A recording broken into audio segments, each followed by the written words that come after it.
Hello ಸ್ನೇಹಿತರೆ, ಎಲ್ಲರಿಗೂ ನಮಸ್ಕಾರ. ಅಮೃತಧಾರೆ ಧಾರಾವಾಹಿಯ ಶುಕ್ರವಾರದ ಸಂಚಿಕೆಯಲ್ಲಿ ಏನಾಗುತ್ತೆ ಅಂತ ಒಂದು ಪ್ರೋಮೋ ವಿಡಿಯೋದಲ್ಲಿ ನೋಡ್ಕೊಂಡು ಬರೋಣ ಬನ್ನಿ. ಅದಕ್ಕೂ ಮುಂಚೆ ಯಾರೆಲ್ಲ ನಮ್ಮ ಚಾನಲ್ಗೆ ಸಬ್ಸ್ಕ್ರೈಬ್ ಆಗದೆ ಹಾಗೆ ವಿಡಿಯೋ ನೋಡ್ತಾ ಇದ್ದೀರೋ ದಯವಿಟ್ಟು ಸಬ್ಸ್ಕ್ರೈಬ್ ಮಾಡಿ ಮತ್ತು ಸಪೋರ್ಟ್ ಮಾಡಿ. ಹಾಗೆ ಪಕ್ಕದಲ್ಲಿರುವ ಬೆಲ್ ಬಟನ್ ಅನ್ನ ಕ್ಲಿಕ್ ಮಾಡಿ. ಸಂಚಿಕೆಯಲ್ಲಿ ಮೊದಲಿಗೆ ಭೂಮಿಕಾ ಅವರು ಹಾಲಲ್ಲಿ ಕೂತ್ಕೊಂಡು ನಡೆದ ಘಟನೆಯ ಬಗ್ಗೆ ತುಂಬಾ ಡೀಪ್ ಆಗಿ ಥಿಂಕ್ ಮಾಡ್ತಾ ಕೂತಿರ್ತಾರೆ. ಅಷ್ಟೊತ್ತಿಗೆ ಮಲ್ಲಿ ಕೂಡ ಬರ್ತಾರೆ. ಆಗ ಮಲ್ಲಿ ಅವರು ಭೂಮಿಕಾ ಸಪ್ಪೋಗಿರೋದನ್ನ ನೋಡಿ ಅಕ್ಕೋರೆ ಏನಾಯ್ತು ಅಂತ ಕೇಳ್ತಾರೆ. ಆಗ ಭೂಮಿಕಾ ಅವರು ಮಲ್ಲಿ ನಿನ್ಗೆ ಗೊತ್ತಿದೆಯಲ್ವಾ, ಏನೋ ಒಂಥರ ಚಿಂತೆ ನನಗೆ ಅಂತ ಹೇಳ್ತಾರೆ. ಆಗ ಮಲ್ಲಿ ಅಕ್ಕೋರೆ ನಿಮ್ಗೆ ಇಷ್ಟೆಲ್ಲ ಭಯ ಆಗುತ್ತೆ ಅಂತ ಅಂದ್ರೆ ನಾವಿಬ್ರು ದೇವಸ್ಥಾನಕ್ಕೆ ಹೋಗ್ಬಿಟ್ಟು ಬರೋಣ ಅಂತ ಹೇಳ್ತಾರೆ. ಆಗ ಭೂಮಿಕಾ ಅವರು ಮಲ್ಲಿ ಹೇಳಿದ್ದು ಸರಿ ಅಂತ, ಸರಿ ಆಯ್ತು ಅಂತ ದೇವಸ್ಥಾನಕ್ಕೆ ಇಬ್ರು ಕೂಡ ಹೊರಡ್ತಾರೆ.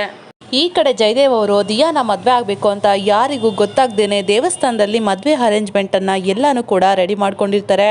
ಭೂಮಿಕಾ ಮತ್ತೆ ಮಲ್ಲಿನೂ ಕೂಡ ಅದೇ ದೇವಸ್ಥಾನಕ್ಕೆ ಬರ್ತಾರೆ. ನಂತರ ಭೂಮಿಕಾ ಮತ್ತೆ ಮಲ್ಲಿ ಇಬ್ರು ಕೂಡ ಪೂಜೆನ ಮುಗಿಸ್ಕೊಂಡು ಒಂದ್ ಕಡೆ ಬರ್ತಾರೆ. ಆಗ ಮಲ್ಲಿ ಅಕ್ಕೋರೆ ನಾವು ಸ್ವಲ್ಪ ಹೊತ್ತು ಕೂತ್ಕೊಂಡು ಹೋಗೋಣವಾ ಅಂತ ಹೇಳ್ತಾರೆ. ಆಗ ಭೂಮಿಕಾ ಅವರು ಸರಿ ಆಯ್ತು ಮಲ್ಲಿ ಅಂತ ಹೇಳ್ತಾರೆ. ಮಲ್ಲಿ ಮತ್ತೆ ಭೂಮಿಕಾ ಅವರು ಕೂತಿರೋ ಎದುರುಗಡೆಗೆನೆ ಜಯದೇವ್ ಮತ್ತು ದಿಯಾಗೆ ಮದ್ವೆ ತಯಾರಿ ನಡೀತಾ ಇರುತ್ತೆ. ಆಗ ಮಲ್ಲಿ ಅಕ್ಕೋರೆ ನಾವು ಸ್ವಲ್ಪ ಹೊತ್ತು ಪ್ರದಕ್ಷಿಣೆ ಹಾಕೊಂಡು ಬರೋಣವಾ ಅಂತ ಕೇಳ್ತಾರೆ. ಆಗ ಭೂಮಿಕಾ ಅವರು ಮಲ್ಲಿ ನೀನು ಹೋಗ್ಬಿಡ್ಪಾ, ನನ್ಗೆ ಯಾಕೋ ಆಯಾಸ ಆಗ್ತಾ ಇದೆ ಅಂತ ಹೇಳ್ತಾರೆ. ಆಗ ಮಲ್ಲಿ ಸರಿ ಆಯ್ತು ಅಕ್ಕೋರೆ ಅಂತ ಪ್ರದಕ್ಷಿಣೆ ಹಾಕೊಂಡು ಬರೋದಿಕ್ಕೆ ಅಂತ ಹೋಗ್ತಾರೆ. ಪ್ರದಕ್ಷಿಣೆನ ಶುರು ಮಾಡ್ಕೊಂಡು ಬರ್ತಾ ಇರುವಾಗ ಜಯದೇವ್ ಮತ್ತು ದಿಯಾ ಇಬ್ರು ಕೂಡ ಮಲ್ಲಿ ಕಣ್ಣಿಗೆ ಕಾಣಿಸ್ಕೊಳ್ತಾರೆ. ಆಗ ಮಲ್ಲಿ ಅವರು ಜಯದೇವ್ ದಿಯಾನ ಮದ್ವೆ ಮಾಡ್ಕೋಬೇಕು ಅಂತ ಮಾಡ್ಕೊಂಡಿದ್ದಂತ ಎಲ್ಲ ತಯಾರಿನ ನೋಡಿ ಫುಲ್ ಶಾಕ್ ಆಗ್ತಾರೆ. ಯಾರಿಗೂ ಗೊತ್ತಾಗದೆ ಮಾಡ್ತಾ ಇರೋ ಅಂತ ಜಯದೇವ್ ಕೆಲಸ ಮಲ್ಲಿ ಮುಂದೆ ಬಯಲಾಗಿದೆ.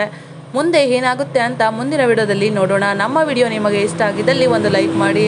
ಮುಂದಿನ ವಿಡಿಯೋಗಳಿಗಾಗಿ ನಮ್ಮ ಚಾನಲನ್ನು ಸಬ್ಸ್ಕ್ರೈಬ್ ಮಾಡಿ ಮತ್ತು ಸಪೋರ್ಟ್ ಮಾಡಿ. Thank you.